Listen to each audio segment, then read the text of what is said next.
নমস্কার, আমি দেবশ্রী। আমার চ্যানেল কুক উইথ দেবশ্রীতে সকলকে স্বাগত জানিয়ে আবারও একটা রেসিপি নিয়ে চলে এসেছি। তো আজ করব ফুলকপি দিয়ে চিংড়ি মাছ।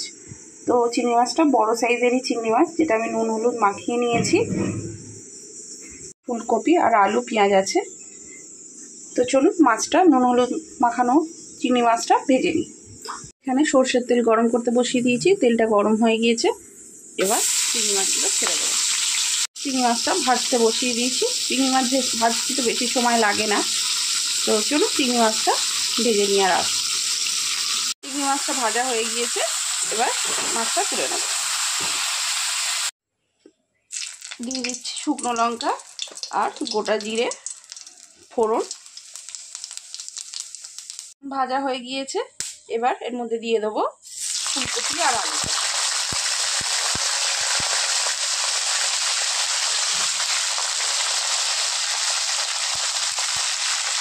দিয়ে দেবো স্বাদ মতো নুন।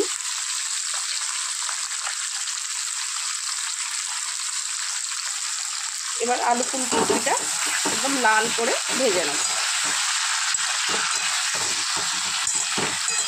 ফুলকপি আর টমেটোটা পেস্ট করে নেব। ফুলকপি আর আলুটা খুব ভালো করে ভেজে নিয়েছি। পেঁয়াজ আর টমেটোটা একটু দানা দানা যেরকম থেতো করলে হয় সেরকমভাবে পেস্ট করে নিয়েছি। এবার টমেটো আর পেঁয়াজটা দিয়ে দেবো। সঙ্গে দিয়ে দেবো আদা রসুনের পেস্ট দিয়ে ভালো করে ভেজে নেব।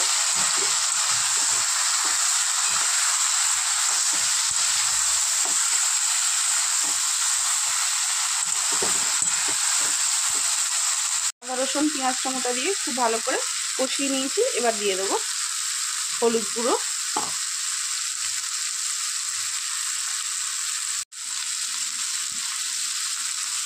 লঙ্কা গুঁড়ো আর দেবো জিরে ধনে গুঁড়ো। সামান্য জল দিয়ে দেবো।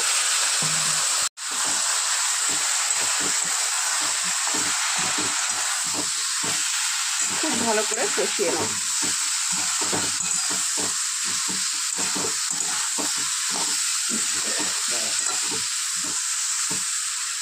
দিয়ে দেবো গরম মশলা গুঁড়ো।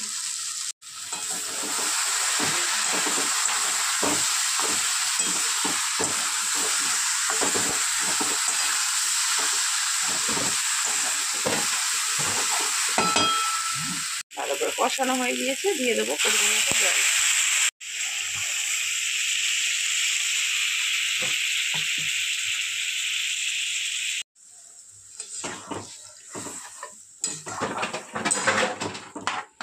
আচ্ছা, এখন যদি ভাত নিয়ে যায় তাহলে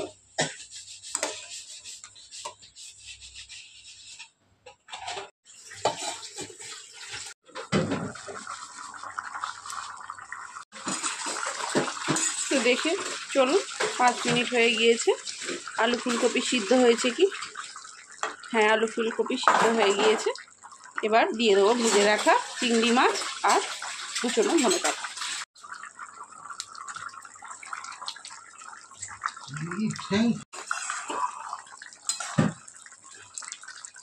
চিংড়ি মাছ দিয়ে বেশি রান্না করব না, 1 মিনিট মতো রান্না করে নেব, তাহলেই তৈরি হয়ে যাবে ফুলকপি দিয়ে চিংড়ি মাছ। 1 মিনিট হয়ে গিয়েছে। তো চলুন, আমার ফুলকপি দিয়ে চিংড়ি মাছও হয়ে গিয়েছে।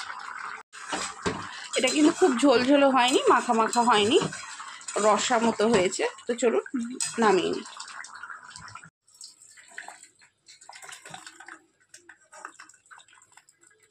তৈরি হয়ে গিয়েছে আমার ফুলকপি আলু দিয়ে চিংড়ি মাছ। রেসিপিটা কেমন লাগলো অবশ্যই জানাবেন কমেন্টের মাধ্যমে। আর রেসিপিটা সম্পর্কে যদি কিছু জানার থাকে সেটাও কমেন্ট করবেন।